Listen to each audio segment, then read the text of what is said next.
Salut tout le monde! Bienvenue dans cette nouvelle entrevue de 180 degrés. Aujourd'hui, j'ai le plaisir de recevoir Patricia Filiatro, une experte dans le domaine des communications et du marketing depuis plus de 15 ans.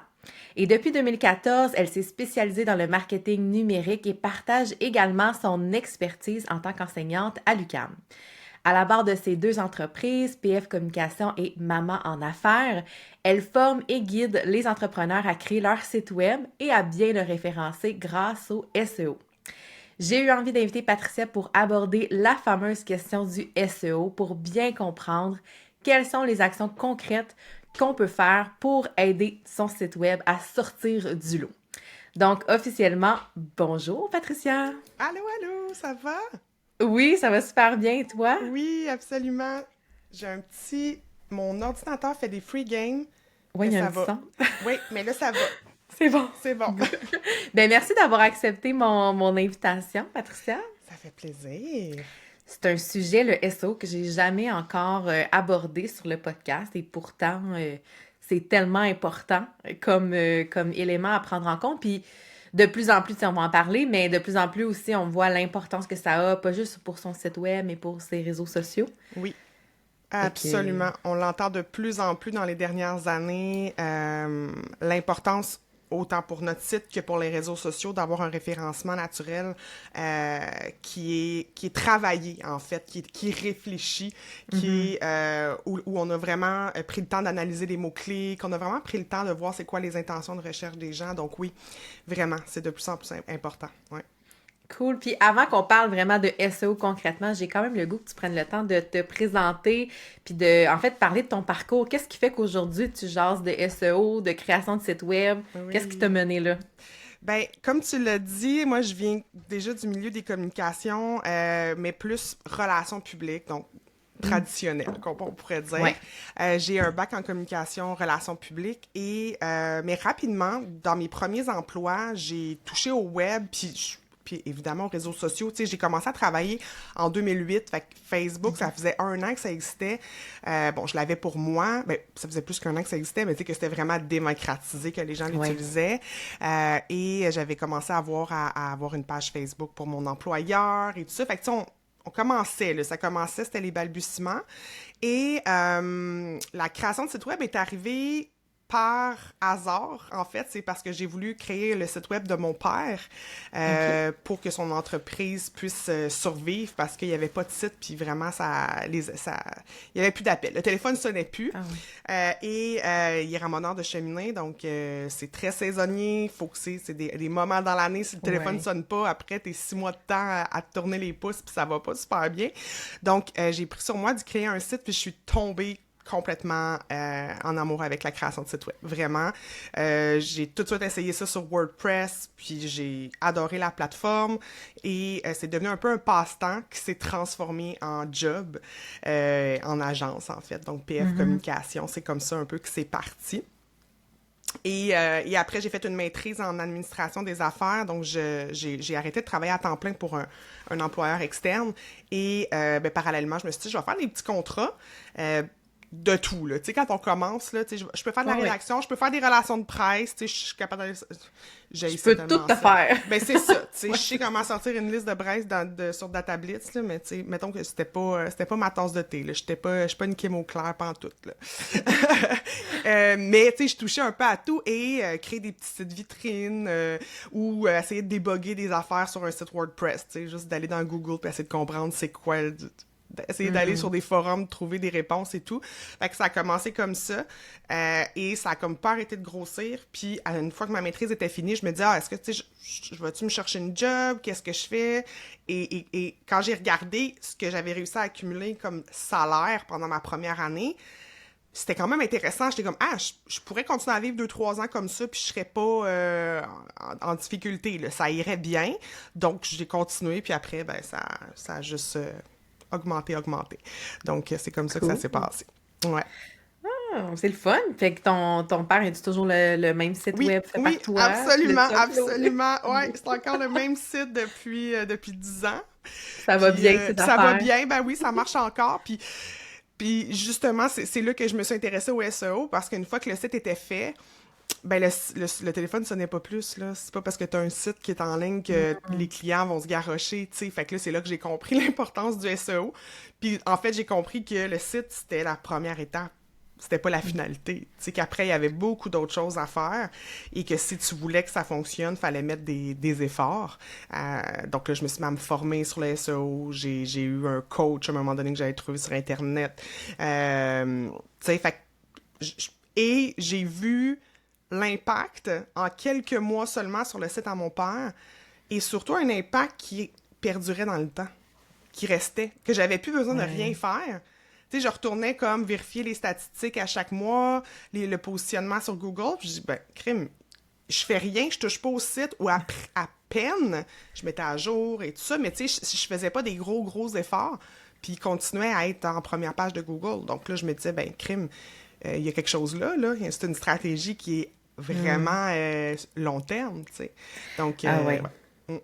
Puis, tu sais, une des raisons pourquoi j'avais le goût justement d'aborder la question du SEO avec une experte comme toi, c'est que j'entends tellement des choses, des fois, de des clients qui comprennent mal ce que c'est le SEO, puis ils sont comme « Ah oui, il faut mettre des mots-clés, il faut mettre des mots-clés. » Puis là, la conception qu'ils ont, c'est comme « Je garoche plein de mots-clés dans mon texte, dans mes textes, en fait, de site web, puis c'est de même, ça va marcher. » Ben, c'est la base des mots-clés, mais c'est juste la base. Après, il y a Mais tu sais, beaucoup d'autres lesquels choses. mots-clés? Ben, Des c'est fois, ça. même ça, c'est pas clair. Exactement. Puis, tu sais, on peut pas, on appelait ça du keyword stuffing, là. Ça se fait plus du tout, mais tu sais, avant, c'était, tu pouvais arriver sur un site, puis il y avait plein de mots, tu sais, avec des virgules. Fait que c'était complètement illisible, en fait, c'était pas du tout c'était pas bon pour le user experience, puis c'était pas bon pour Google non plus. Il y avait même des mauvaises pratiques à l'époque. Je faisais pas encore de SEO à ce moment-là, parce que ça fait quand même longtemps, mais les gens écrivaient en blanc sur fond blanc. Oui, donc genre caché. c'est ça. Fait que l'utilisateur le voyait pas, mais Google pouvait l'indexer. Mais ça, évidemment, aujourd'hui, c'est ce qu'on va appeler du black hat SEO. C'est complètement il faut vraiment le faire dans les bonnes dans les règles de l'art, là, tu sais. Mais oui, ça commence avec une recherche de mots-clés, mais c'est pas aussi simple qu'on le pense. Tu sais, des fois, tu te dis, ben, OK, mes mots-clés, c'est ça, ça, ça. Ouais, mais est-ce que c'est vraiment ça que les gens cherchent? Et voilà. Tu sais, toi, tu as tes mots-clés dans ton industrie, tu sais que telle affaire, ça s'appelle comme ça, mais est-ce que le public, au bout de la ligne, est-ce que c'est ça qu'il cherche quand il va dans Google, ou il cherche il tape une question pour un peu contourner le sujet principal parce qu'il connaît pas le vrai terme à utiliser. Ouais. Donc, c'est là vraiment que la recherche avec des outils performants nous permet de mettre le doigt sur les bons mots-clés. Et c'est aussi un enjeu que ce ne soit pas des mots-clés qui sont trop compétitifs.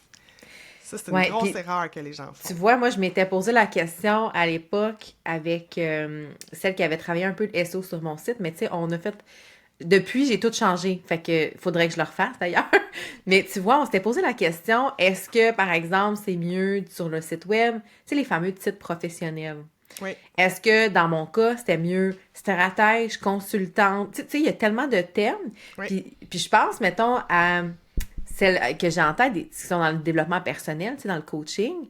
Tu sais, comme moi, il y en a qui sont très créatifs dans leur titre, tu sais. Ouais. Je suis coach en développement de potentiel humain et de... Ouais, c'est ça. Tu comprends? Ouais, mais ça, il y a personne qui cherche ça sur Google, tu sais. Ben, c'est exactement, tu sais, ça veut pas dire qu'il faut pas l'utiliser, mais qu'il faut voir à quel endroit on va le mettre, puis ça sera peut-être pas dans le gros titre en haut, tu sais. C'est ça. Parce qu'après, ça a un autre objectif. Ça a comme pour objectif de te démarquer ou d'attirer l'attention, mais pas d'être trouvé sur Google, ça, c'est ça. Oui. Puis là, tu sais, tu as déjà commencé à aborder la question de trouver c'est quoi les bons mots-clés. Concrètement, là, on fait ça sur quelle plateforme? Je sais qu'il y a des plateformes payantes, je sais qu'il y a d'autres sortes gratuites. Pour l'entrepreneur qui commence à s'intéresser au SEO, tu suggérerais quelle plateforme? Ben, je vais te poser une question qui va être la réponse. Okay. C'est sur où tu vas, toi, quand tu cherches quelque chose sur Internet? C'est quoi que Google. Ben, c'est ça. Google, c'est l'endroit où on veut se positionner, ben, c'est l'endroit à ouvrir. On ouvre Google pour être en mesure de commencer à nous faire des recherches dans notre propre industrie pour voir qu'est-ce qui sort. Il y a plein de petites pépites qui se cachent, notamment, c'est sûr que tu l'as déjà expérimenté quand tu commences à écrire dans Google, la fonction d'autocomplétion. On dirait que tu dis, coudonc, Google, il est en train de lire dans ma tête? Oui, pas mal. C'est pas mal ça qu'il fait. C'est pas de manière officielle, mais disons qu'avec toute l'information qu'on a donnée à Google dans les dizaines et dizaines d'années qu'on l'utilise, ben, veut pas, il comprend les intentions de recherche des gens. Donc, la fonction d'autocomplétion est super riche parce que ça va nous indiquer qu'est-ce que les gens cherchent. Des fois, c'est des drôles d'affaires. Hein? Des fois, tu vois des... Ben, c'est ça que j'allais te dire. Des fois, c'est weird. Des fois, c'est weird. Évidemment, ce qui est weird, on laisse ça de côté. J'avais fait un genre de défi SEO avec Alexandra Martel, puis on avait trouvé des affaires... Je m'en souviens plus, mais on avait trouvé des affaires tellement drôles dans sa Google Search Console, qui est aussi un autre outil de Google dont je vais parler. Puis, elle sortait là-dessus, puis on a tellement ri, tu sais. C'était anecdotique, là. C'était pas le terme sur lequel elle sortait le plus, mais tu sais, c'était quelque chose de...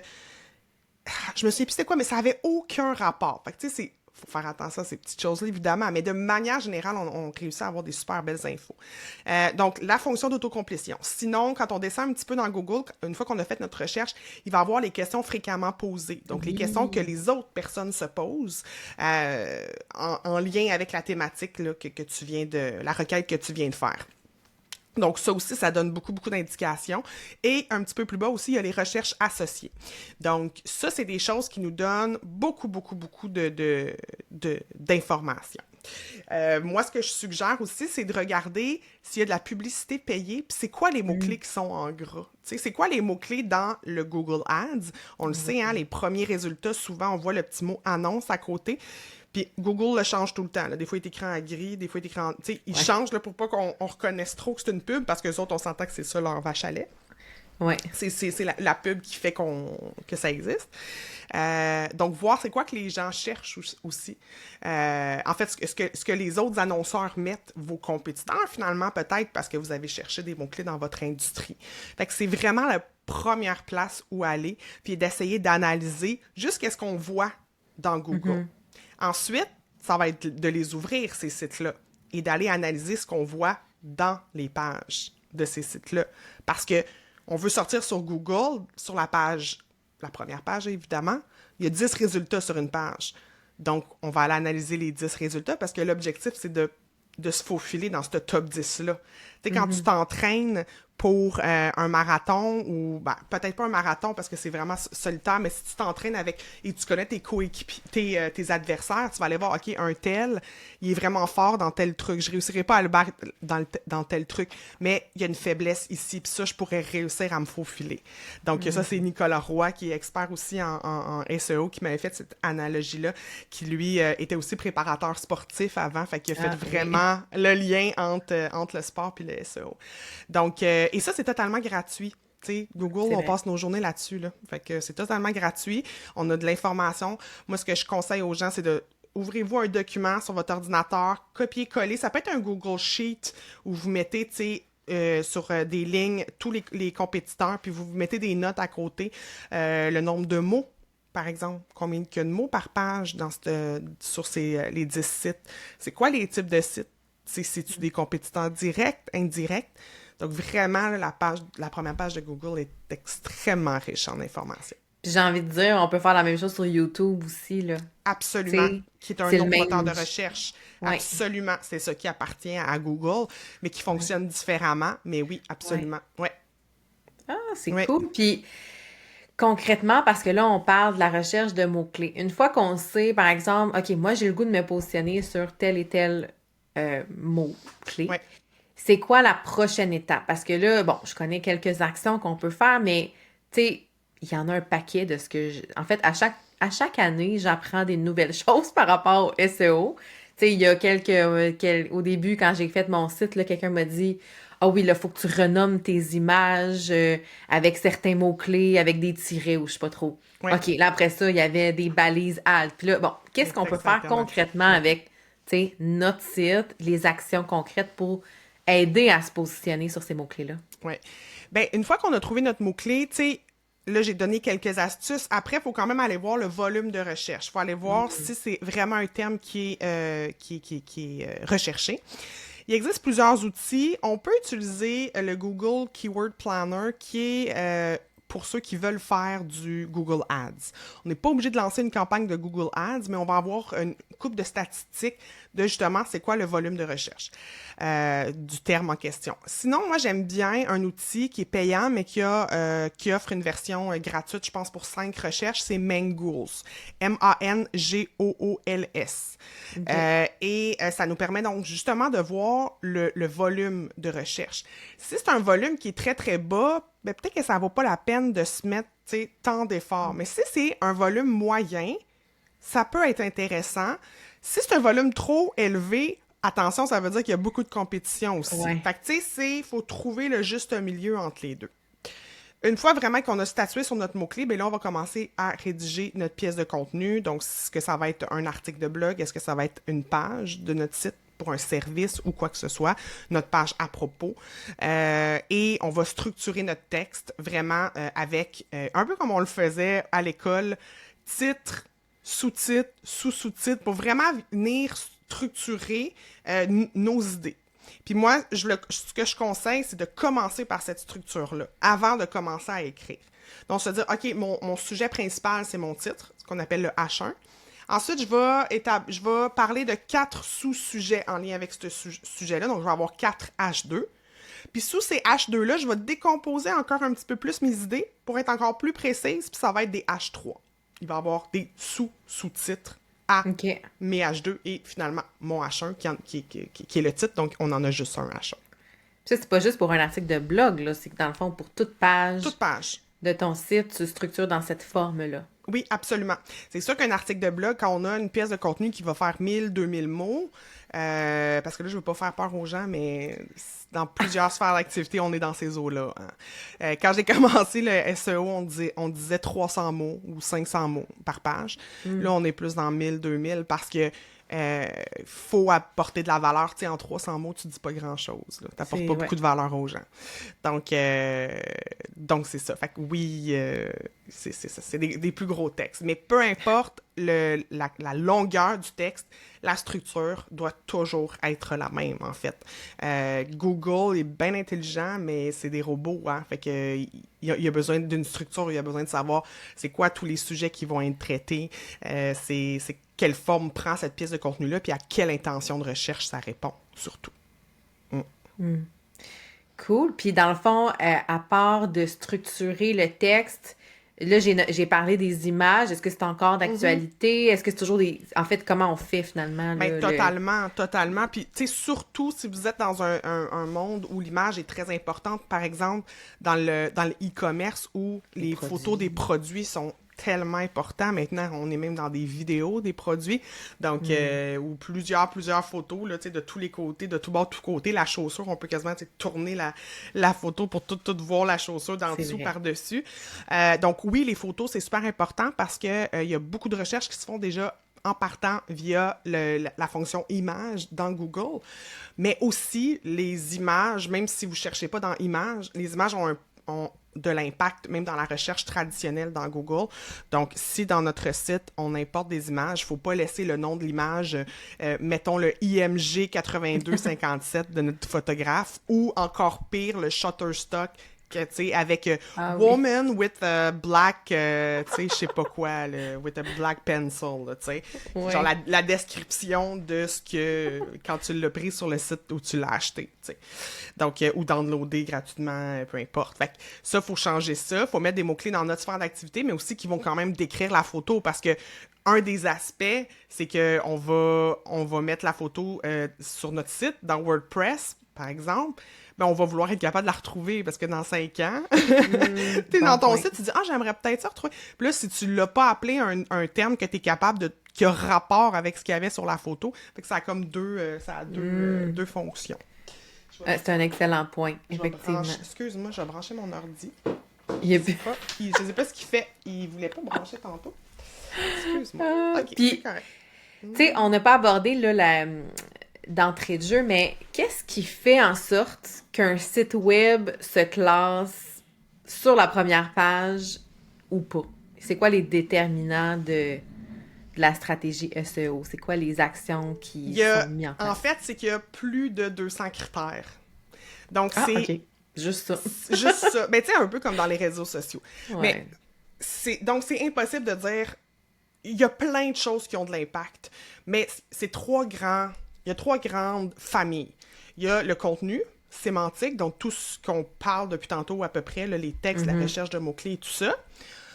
Ensuite, il y a tout le volet technique. Donc, on a parlé un peu des images, ça rentre dans le volet technique. Il y a la vitesse de chargement du site. Il y a tout ce qui est métatitre, métadescription, toutes les balises. Il y a aussi, comment le site, quand je dis la vitesse de chargement du site aussi, c'est lié à ce qu'on a comme plateforme. Il y a des plateformes qui sont plus performantes que d'autres. Il y a des hébergeurs qui sont plus performants que d'autres. Et le troisième pilier, c'est le backlinking. Donc, c'est d'aller chercher des liens de d'autres sites qui vont pointer vers notre site à nous. Et ça, ça envoie un signal à Google que notre site est pertinent et qu'il fait partie d'un écosystème. Parce que s'il y a plusieurs autres sites de qualité qui pointent vers mon site à moi, donc par exemple, toi, Mélanie, si tu te dis à un moment donné, tu veux écrire quelque chose sur ton blog ou peu importe, ou même, en fait, quand tu vas mettre l'épisode de podcast, ça en est une pièce de contenu. Si tu fais un lien vers moi, vers mon site à moi, tu es en train de me faire un backlink. Et moi, si je dis à un moment donné, hey, j'ai participé cette année à 3 podcasts, je suis tellement contente, Mélanie, Sophie, Chloé, puis là, je mets les 3 liens, toi, ça te fait un backlink aussi. Donc ça envoie un signal, puis en plus, on est dans la même sphère d'activité. Donc, c'est un signal encore plus fort à Google. Parce que c'est sûr que si mon fleuriste me fait un lien, Google va peut-être trouver ça cute, mais ça va pas faire grand-chose. On n'est pas du tout dans la même sphère d'activité. Fait que ça apporte pas de la valeur à l'internaute. Mais, tu sais, moi, j'avais fait une étude de cas sur mon site du SEO qu'on avait fait pour l'agence Antilope. Et eux, ils font de la publicité Facebook. Donc, moi, j'en fais pas. Ouais. C'est imbriqué dans la création de contenu, c'est comme ce que tu fais aussi. Donc, c'est super pertinent comme type de lien. Donc voilà, j'ai bien hâte d'avoir un lien sur ton site. Oui, ça s'en vient. De toute façon, si le monde écoute, il y en a déjà un. Oui, c'est ça. Puis, dans le fond, tu as parlé, de la plateforme. Je sais que, WordPress, c'est ta plateforme chouchou. C'est la plateforme aussi que j'utilise depuis le début. Ça a été ardu, by the way, là, d'apprendre. Il y a eu une courbe d'apprentissage. C'est ça. Mais là, je suis correct. Ouais, la courbe, ça dépend ce que tu veux faire avec ton site, tu sais. Ça dépend, mais la courbe est présente. WordPress est reconnu pour être une excellente plateforme pour le SEO. Donc, ils ont toujours travaillé fort à ce que ce soit le moins lourd possible, que ce soit vraiment, tu sais, bien indexable par Google. Mais les autres plateformes commencent à être très bonnes. Shopify, c'est Excel dans la boutique en ligne, mais même, tu sais, Wix, Squarespace et autres, que bon, je ne recommande pas nécessairement, mais si les gens ont un site sur ça, je leur dis pas change de plateforme, pas du tout. Mais dans le temps, on disait Wix, oublie le SEO. C'est vraiment, ça qu'on disait. C'est moins pire, vraiment moins pire. Par contre, moi, c'est ce que j'ai entendu parce que je l'utilise pas. Wix, mais ce que j'entends, c'est qu'ils n'ont pas eu le choix. Ils n'ont pas eu le choix à Wix de se... Tu sais, à un moment donné, il fallait qu'ils rattrapent un peu l'arriérage qu'il y avait. Mais jusqu'à quel point, tu sais, je ne pourrais pas dire. Mais moi, j'ai plein d'autres points aussi qui font que je n'utiliserais pas Wix. Là. C'est pas juste le SEO, mais tu sais, pour ceux qui ont un site Wix puis qui fonctionne, gardez-le. Tu sais, if it ain't broke, don't fix it. Là. Sauf que la journée que tu vas avoir besoin peut-être de changer, ou que tu dis, je veux une refonte de mon site, j'aime plus mon design. Tu repars à zéro, je repars à zéro, là, peut-être que changer pour WordPress, ça serait. C'est ça, parce qu'il en existe plusieurs. Il y a Squarespace aussi qui est de plus en plus utilisé. Il y a d'autres. Mais j'imagine que dans toutes ces plateformes-là, il y a possibilité de travailler son SEO de la même façon que sur WordPress, non? Oui, mais WordPress vraiment rend la tâche beaucoup plus facile et a été vraiment pensé parce que WordPress, à la base, ça a été créé pour être un blog, en fait. Donc, ça a vraiment été bâti pour que les gens trouvent des informations pertinentes parce qu'on le sait que le blog sert à ça, puis que ce soit un blog, que ce soit des podcasts, je parle de la même chose, la création de contenu de manière récurrente, là. Donc, ça a été créé pour ça. La plateforme existe pour cet objectif-là de répondre aux intentions des gens qui cherchent des choses dans différents sujets. Donc c'est sûr que c'est la plateforme que je recommande, ouais. Puis est-ce que par rapport à WordPress, est-ce que moi, il me semble, la seule extension que je connais, que j'utilise, qui a un lien avec le SEO, c'est Yoast? Oui. C'est ça? Oui. Est-ce que tu as d'autres recommandations? Est-ce que tu as d'autres choses que tu suggères à ce moment-là? Il y a les deux plugins, les deux extensions les plus populaires, comme tu le dis, c'est Yoast SEO, sinon l'autre c'est Rank Math. C'est assez similaire. Rank Math a quand même pris beaucoup d'ampleur dans les peut-être 2-3 dernières années. OK. Donc, c'est une extension qui est intéressante. On l'a analysée, puis dans certains cas, on va l'utiliser. Là, c'est un peu plus technique, mais quand on a à travailler plus en profondeur les données structurées, là, je rentrerai pas trop dans les détails, mais Rank Math, ouais, c'est ça. Rank Math est vraiment bien fait pour ça. Okay. Mais ce qui est intéressant, c'est que quand on installe Yoast SEO, juste l'installer va venir faire quelque chose sur ton SEO. C'est pas magique, mais ça va venir générer un sitemap. Donc, une map de ton site que tu vas pouvoir ensuite soumettre à Google via ta Google Search Console. Donc, juste ça, c'est un bon pas. C'est une première étape. Ensuite, ce que ça va faire, c'est que ça va faciliter la vie aux gens pour venir rédiger leur métatitre, métadescription.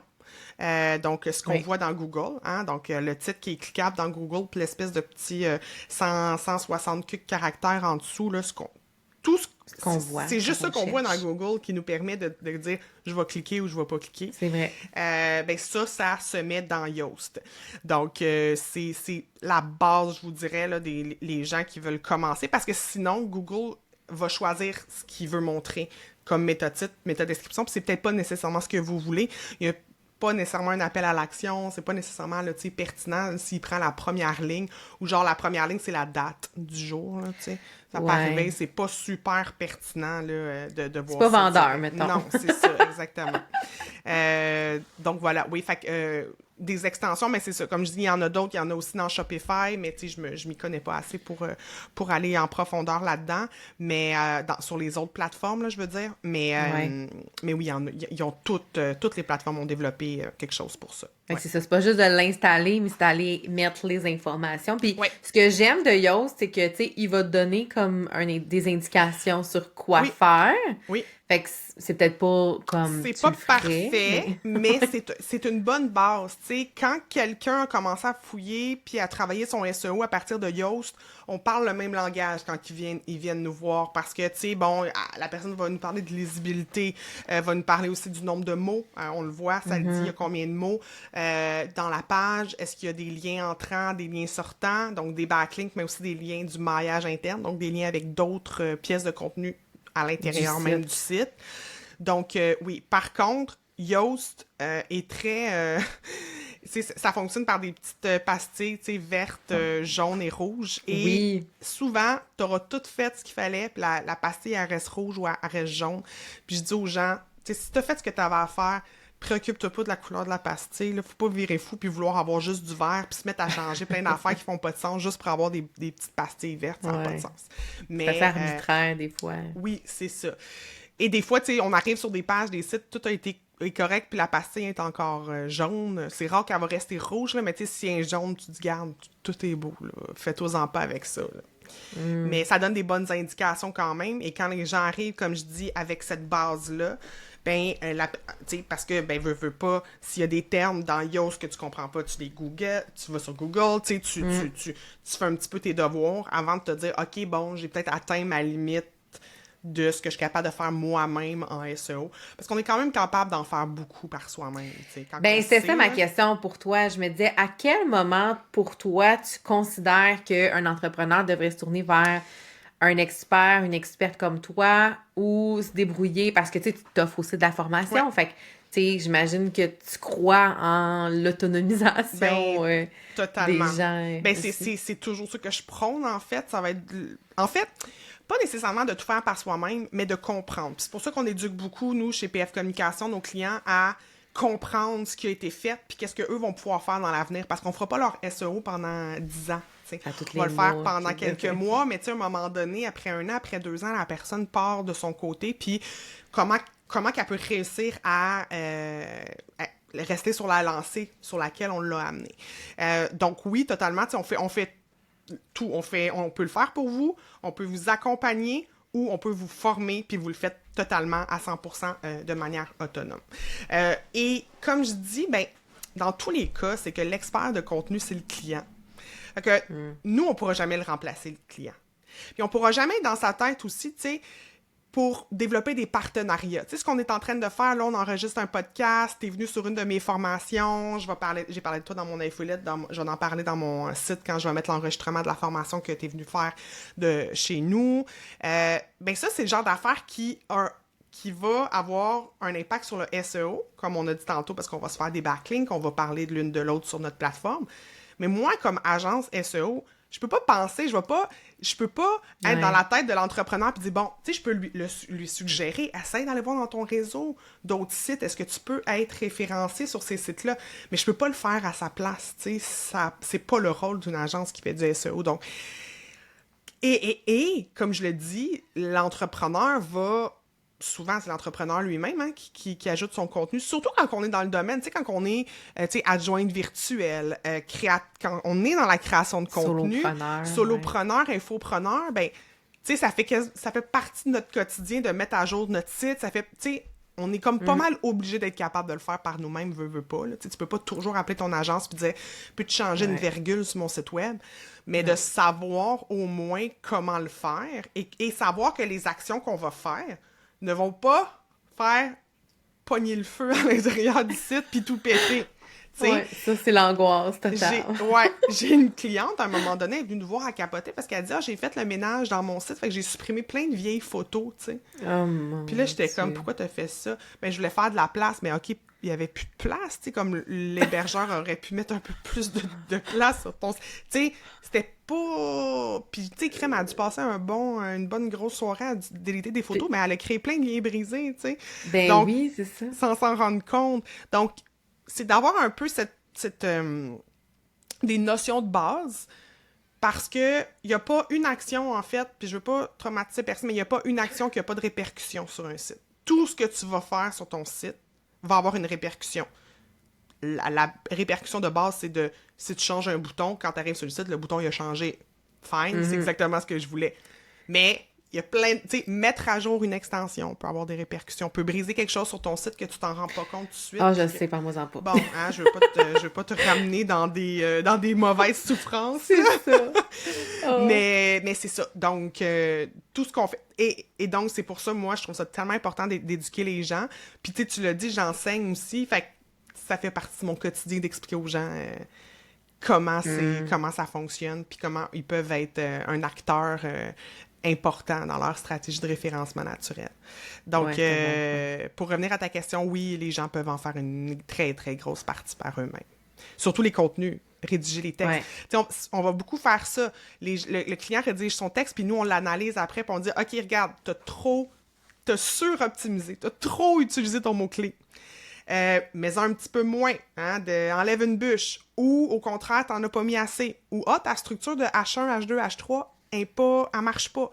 T'as pas fait de maillage interne. Y a pas d'image dans ton article. C'est que du texte. Aère-moi ça. Mets des images, mets de la vidéo, mets des infographies, mets des choses qui vont rendre aussi le UX, l'expérience de l'utilisateur, plus intéressante, parce que si les gens arrivent sur le site puis s'en vont tout de suite puis font rien, ça envoie un signal à Google qu'il n'est pas pertinent, ce contenu-là. Ouais. Donc... Mais là, c'est intéressant, tu disais peut-être de trop mettre son mot-clé, ça peut être... Oui, suroptimiser, oui, tout à problème. fait. Ça peut être un problème. On a des outils, nous, on a des licences là, sur des outils très performants. On passe le texte, ça s'appelle notamment yourtext.guru, un des outils qu'on utilise, et... qui est un outil payant, là, et ça va nous le dire justement le pourcentage, puis surtout, ça va analyser les 10 premiers résultats sur lesquels que toi, tu veux te positionner. En fait, tu veux battre un de ces 10 premiers résultats-là dans la première page de Google. Eux, c'est quoi leur optimisation? Est-ce qu'ils sont aussi suroptimisés comme toi ou sous-optimisés? C'est quoi leur degré de dangerosité SEO? Dans le sens, si c'est suroptimisé... Oui, non, je veux pas te faire peur. Oui, ça sonne bien, mais ouais. c'est parce que, tu sais, si c'est suroptimisé puis que t'en as trop fait, tu sais, c'est comme, tu sais, beurrer trop épais, là, tu sais, bon, à un moment donné, ça lève le cœur, ben c'est ça. Si c'est trop ça marchera pas plus. Donc, Google va le voir, va devoir venir là, à 10 000 à la ronde, puis il va dire non, ça marche pas, là, ce site-là, on le référence, on va pas l'indexer, on va pas le mettre sur la première page. Donc, c'est ça, oui, il y a des dangers de suroptimisation. Ben, ça m'amène à ma prochaine question pour toi. Mettons là, qu'on parle, c'est quoi les pires erreurs qu'on peut faire sur son site pour complètement nuire à son SEO? Genre l'affaire là, que tu vois, que tu fais comme non, faut pas. Bon, OK. Ben, il y a plusieurs choses. Ben, un, le contenu dupliqué. J'en vois de moins en moins, mais ça existe encore des gens qui reprennent leur contenu tel quel sur des pages. Ça, faut faire attention à ça. Ensuite, une autre erreur que je vois souvent, c'est des images qui sont trop lourdes. Donc, la personne vient importer l'image elle a changé le nom, là, ça au moins, elle l'a bien fait. Mais elle est venue importer l'image à 5 gigs, j'exagère, là, mais tu sais, la grosse image, là, mettons 2 megs, là, elle est venue importer ça dans son site. 2 megs, c'est ben trop lourd, genre en 300 dpi, tu pourrais l'imprimer, faire un gros poster avec ça. T'as pas besoin de ça, faut que ce soit en 72 dpi, la résolution web, puis beaucoup plus léger. Puis comment on fait ça rapidement, facilement, s'assurer là, que... Je sais qu'il existe des logiciels pour ça, que tu passes l'image, puis ça compresse. Oui, c'est quoi ton préféré aussi? Il y a Photoshop qui fait ça. Il y a Canva aussi, on peut modifier. Il y avait un autre outil en ligne, Compressor. Compressor PNG ou JPEG, ça dépend, ou même un PDF, on peut le compresser. Donc, on le rentre dans l'outil, dans le site, puis il va venir le compresser. Mais si à la base, l'image pourrait être rapetissée, parce que le poids et la taille, c'est pas la même chose. Là. Il y a deux notions parce que je pense pas qu'on choisit les DPI sur Canva. On les choisit. Je crois qu'on peut le mettre en peut-être. Moi, je le fais toujours avec Photoshop. J'utilise Photoshop depuis des années, là, mais c'est pas tout le monde qui a ça. C'est quand même un outil meilleur. Ça coûte cher. Oui, ça coûte cher. Oui. Il y a un outil en ligne. Comment ça s'appelle? Ça, il y a l'affaire avec un panda. Un site avec un panda, genre, qui sert à ça. Ça se peut. Il y a aussi compressor.io. Sinon, il y a Imagify, qui est... parce que ce qui arrive aussi, c'est que tu peux compresser des images qui sont déjà sur le site. Parce que si tu te rends compte 2 ans plus tard, tu te dis, Caroline, il est trop tard? Non, il n'est pas trop tard. Tu peux utiliser des extensions qui vont venir compresser tes images. Ah, c'est bon, déjà en place. Oui, exactement. J'aime ça. Mais sinon, après, tu mets en place les bonnes pratiques quand tu vas pour le futur, mais le passé, on peut quand même, on a de l'impact. Donc ça, c'est quand même une grosse erreur que je vois au niveau du poids des images.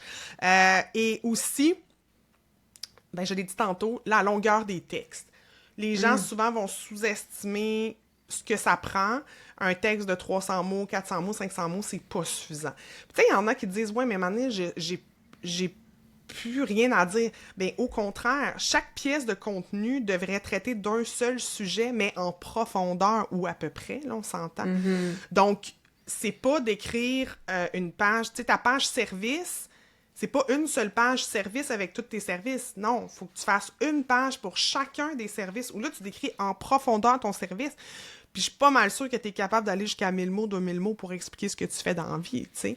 En théorie, tu es supposé être un expert de ton domaine, tu sais. Et si tu détestes écrire, ben va chercher des rédacteurs, des rédactrices pour toi. Mais c'est ça, la quantité de mots souvent est... Et tu me donnes le goût d'aller voir parce que je suis sûre que j'ai pas 2000 mots sur mes pages services. Ça dépend des c'est pas obligé d'être 2000, on s'entend, puis ça dépend de la sphère d'activité. Il faut que tu ailles voir tes compétiteurs, ils ont à peu près combien de mots pour toi en faire à peu près autant, sinon plus, tu sais. Mais toujours en apportant de la valeur et en étant pertinent et en donnant, tu sais, en étant généreux. C'est ça, pas du remplissage. Parce que là, j'entends déjà du monde dire, gars, je vais utiliser ChatGPT, puis je vais... On peut, mais il y a beaucoup... ChatGPT, des fois, il fait beaucoup des textes de remplissage. Ah, oui, il va répéter la même affaire 14 fois dans un texte. Donc, oui, il faut faire attention à ça. ChatGPT, j'adore cet outil-là. Je m'en sers pas tous les jours, mais presque. Mais c'est ça, il faut quand même garder l'être humain. Tu sais, quand ils disent, est-ce que ChatGPT va nous remplacer? Pas demain matin, là, tu sais, pas demain matin. Puis, tu sais, comme... Tu sais, moi, ça me fait tout le temps penser quand il y a eu les caisses automatiques dans les épiceries. à chaque fois que j'utilise une caisse automatique, j'ai besoin de la caissière pour qu'elle vienne m'aider à me débugger quelque chose. Il y a de quoi qu'il n'y a pas le bon prix, il y a un scan qui marche pas, j'ai Ah, c'est fait de l'enfer. quoi, mon enfant s'est assis Oui, sur sur le... le truc, puis là, ça a tout débalancé, il a enlevé des affaires, fait que là, il faut que j'appelle la caissière pour qu'elle vienne nous aider. Dans tous les Ouais. cas, l'être humain reste pertinent, tu sais. Fait que, Mhm. pas demain la veille, je pense que ça va disparaître. Les rédacteurs, tu sais, l'autre fois, j'entendais, je pense que c'était à la radio, ils disaient, tu sais, qu'est-ce que ChatGPT, quel job ça va enlever, puis les rédacteurs web, bon, ça facilite votre travail, je pense, au contraire, là, Ouais, c'est ça. de savoir bien l'utiliser, mais tu sais, l'esprit critique derrière, ça prend un humain, là. Mhm. Ouais. Fait qu'en termes d'erreurs, fait qu'on a les images qui Ouais. sont trop lourdes. T'as parlé aussi tantôt de la structure des textes, Ouais. tu sais, d'avoir des balises. Tu sais, les erreurs monumentales, mettons, là, tu sais, Ben, d'avoir aucun, tu sais, d'arriver sur, tu sais, si j'arrive sur une page puis que je suis pas capable en 4-5 minutes de déterminer c'était quoi le mot-clé sur lequel la personne a tenté de se positionner, c'est qu'il y a un problème. Ah, Parce que si c'est moi un je suis pas bon point. capable, Google est pas capable, tu sais. Si moi je lis le texte puis je regarde H1, H2, ok, toute la structure est belle, mais je suis comme sur quoi t'as voulu te positionner? Parce que là tu parles de je dis n'importe quoi, là, si, mettons, t'es ostéopathe, puis tu t'occupes des bébés, des femmes enceintes, puis des sportifs, puis que là, dans ta page, tu me parles de tous ces publics-là, là. Là, je suis comme, ah, c'est quoi le mot-clé? Ben, si tu dis, ben, c'était ostéopathie pour nouveau-nés. OK, ben, parle pas des femmes enceintes, parle pas des sportifs. Ça marche pas, là, tu sèmes la confusion. Donc c'est ça, d'être très précis. Une page devrait, en théorie, tenter de se positionner sur un seul mot-clé. Évidemment, ça va peut-être être plusieurs, puis on le souhaite, mais il faut le réfléchir pour que ça se positionne sur un seul mot-clé ou une, une phrase qu'on appelle une longue Ouais, traîne qui est justement... plus précis. c'est ça C'est exactement. Là. Donc, une question souvent qu'on va poser à Google. c'est ça. Comment faire de la broderie avec de la laine, tu sais, Genre. tissée. Exactement, exactement. Ouais. Donc, tu sais, ça sera pas juste le mot broderie ou le mot laine qui est peut-être plus difficile à se positionner. Ça va peut-être être des gros de votre industrie. Ça Des sera certainement boutiques. pas, ouais, c'est ça, des gros fournisseurs ou tout ça. Ça sera certainement pas la petite broderie du coin. Mais, tu sais, comment, tu sais, cours de broderie pour les débutants. Ou, tu sais, d'y aller vers des mots qui sont plus précis. Fait que ça c'est une grosse erreur. Puis ça, c'est plate parce que quand tu arrives sur un site comme ça, ben, c'est que la seule solution, c'est de recommencer tous les textes, tu sais. Puis ça fait Ouais. mal parce que probablement qu'il y a eu beaucoup d'efforts qui ont été mis dans les textes, tu sais. C'est pas Ouais. facile, là, écrire des textes pour un site web. Donc ouais, voilà. Je pense que c'est ce qui peut amener aussi dans beaucoup de cas de situations que j'ai vues. Il y a comme, je vais pas dire 50% et plus, mais c'est déjà arrivé que je le vois souvent que le trafic du site web total est attribuable à un article en particulier qui performe, qui score de feu de Dieu. Ben oui, ça arrive, tant mieux. Si t'en as un, tu y touches pas, parce que quand ça va Ouais. bien, tu y touches pas. Mais c'est plutôt rare, tu sais. Ah ouais? Ben, je dis ça. Ça va être l'intention de recherche derrière, tu sais. Est-ce que c'est... Ouais. Mais non, tu sais, non, en fait, comme tu dis, c'est pas si rare. On va en avoir plusieurs, souvent un top 3, là, tu sais, des Ouais, trois articles qui se trois articles démarquent, qui qui se fait démarquent que... vraiment. Puis ça, ben, tu sais, faut apprendre de ça. Faut voir, OK, ces articles-là qui se démarquent à ce point-là, puis ça, comment on le fait pour le savoir, c'est avec Google Analytics, Google Search Console. Ben, allez voir, c'est quoi ces articles-là qui performent? Est-ce que c'est des tutoriels? Est-ce que c'est des articles, genre le top 5 des erreurs à ne pas faire dans tel sujet? Est-ce que c'est des articles de blog plus type storytelling? Tu sais, qu'est-ce que les gens aiment? Moi, je me suis rendu compte que les gens aiment, c'est des étape par étape sur mon site à moi, step by step, genre comment faire telle affaire, de type tutoriel. Bon, moi, c'est ce que j'aime le moins écrire dans la vie. Ouais. Moi, quand je fais ça, c'est parce que je filme mon écran puis je te montre comment faire. Ouais. Ça me plaît, mais de l'écrire, ça me tape ça avec des captures d'écran pis tout. Fait que là, bon, c'est ça. Ouais, Je me trouve des c'est amis beaucoup qui de m'aident travail. du monde dans mon équipe, là, qui m'aident à écrire ce type d'article-là. Mais je varie, tu sais, je fais pas juste écrire ça, mais je sais que ça, c'est quelque chose qui plaît. Donc... Oui. C'est ce qu'on cherche, tu sais, souvent quand tu veux, tu sais, par exemple, par rapport à ta formation aussi pour créer son site web avec WordPress et Divi, tu sais, quand tu apprends à le faire, je veux dire, je te confirme, là, tu googles comment faire tel truc dans Ah la ouais, TV. ouais, Puis, ouais. tu sais, tu veux des tutoriels. Absolument. Ben oui, absolument. C'est ça. C'est ce que les gens vont chercher. Ouais. Puis, on a parlé brièvement là, au début, dans l'intro, de l'importance aussi du SEO de plus en plus, même sur les réseaux sociaux. Ouais. De ton expérience, c'est quoi qui est le plus important ou c'est quoi les bonnes pratiques selon Ben, toi pour ça? ça va être encore de rechercher les mots-clés. Vraiment. Tu sais, je suis pas experte réseaux sociaux, mais ce que j'entends beaucoup, tu sais, avec TikTok notamment, c'est que tu sais, TikTok est devenu un moteur de recherche aussi pour les Oui. plus jeunes, mais quoi qu'il y a tous les âges qui sont là. Donc, les gens vont chercher vont poser une question comme ils le feraient dans Google. Donc, c'est encore une fois, ouvre le réseau sur lequel tu veux te positionner, puis tape les différents mots-clés dans ton industrie, puis regarde qu'est-ce qui sort.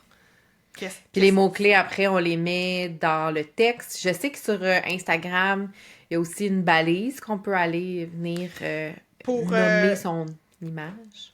Pour nommer son image, oui, puis à l'intérieur de ton texte, absolument. C'est ça. Puis aussi, on parle beaucoup des sous-titres. Donc, les sous-titres sur les vidéos. C'est dans les stories aussi. Donc, oui, ça a de l'impact. Moi, j'ai reçu Geneviève Thibault, tu sais, Social Mimi Oui. sur TikTok. Puis elle me disait justement que, tu sais, là, il y a beaucoup d'applications qu'on aime. Je pense que tu l'utilises aussi, tu sais, Captions, Ouais. qui est comme formidable. Ouais. Sauf que en mettant Captions, tu sais, en utilisant Captions pour faire tes sous-titres, puis en important ensuite la vidéo, Ouais. tu te coupes du référencement des sous-titres Ouais, de c'est la ça, plateforme. de la plateforme, exactement. C'est ça. Puis oui, absolument. Fait qu'il y a, on peut utiliser sinon les sous-titres directs d'Instagram. Moi, je les aime pas trop, là, les sous-titres directs Non. d'Instagram, mais bon, ouais, en effet. Mais il y a une entreprise, là, voyons, tu sais, sous-titreur.com, Oui, ouais, le David sous-titreur, Grégoire. ouais. Et ouais, je vais mettre les liens, là, tout ce qu'on a parlé, je vais Oui. mettre les liens, mais parce qu'on a dit beaucoup d'affaires. Mais je sais que on peut faire ça, on peut leur envoyer une de nos vidéos, puis ils vont nous créer le fichier, c'est-tu RTT, ou en tout cas le Ouais. fichier de site. Puis je l'ai déjà testé pour un client, c'était une vidéo sur LinkedIn. Puis on avait vraiment uploadé le fichier directement. Puis ça, ben, je pense que c'est encore mieux parce qu'on lui indique, là, c'est quoi Ouais, le sujet c'est ça. de la vidéo. C'est ça, Fait que ça peut être exactement. ouais, Ouais, ça peut être des bonnes pratiques. tout à Cool! fait. Ouais. Puis en terminant, ce que j'ai le goût de te demander, c'est est-ce que tu as un outil de ton cru, en fait, à nous partager par rapport au SEO? Puis Oui. je sais que là, j'ai vu passer, il y a un webinaire. Ben, c'est j'ai ça une que masterclass que Oui. j'ai préenregistrée, que j'offre gratuitement, qui est une masterclass d'une 30aine de minutes. Donc, je t'enverrai le lien si les gens veulent la recevoir totalement gratuitement. Évidemment, après, vous allez recevoir mon infolette, puis vous allez apprendre à me connaître et tout. Mais vous êtes absolument obligé de rien acheter. C'est vraiment, c'est exactement ce dont j'ai parlé aujourd'hui, mais là, en partage d'écran. Et je montre comment, justement, ouvrir Google, la fonction d'autocomplétion, les questions fréquemment posées. J'ai parlé de l'outil Mangools, tantôt, j'en parle.